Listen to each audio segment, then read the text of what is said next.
উত্তরবঙ্গের মানুষের কাছে শীতকাল মানেই শুধু কুয়াশা নয়, শীতকাল মানে বাড়ির ছাদে বা উঠানে সারি সারি কুমড়ো বড়ি, মাষকলাইয়ের ডাল আর চাল কুমড়োর এই মিতালি উত্তরবঙ্গের এক প্রাচীন ঐতিহ্য।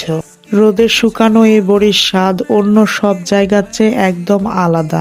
আলু আর টমেটো দিয়ে বড়ি ঝোল, এর সামনে মাছ মাংসও কিন্তু হার মানে। এটা শুধু একটা খাবার নয়, এটা আমাদের উত্তরবঙ্গের আবেগ। মা দাদিরা রোদে বসে গল্প করতে করতে যে মমতা দিয়ে এই বড়ি বানান, তার প্রতিটি কণায় যেন মিশে থাকে গ্রাম বাংলার নিখাত ভালোবাসা। আপনি কি উত্তরবঙ্গের এই বিখ্যাত বড়ি কখনো চেখে দেখেছেন? না দেখলে কিন্তু অনেক কিছু মিস করেছেন।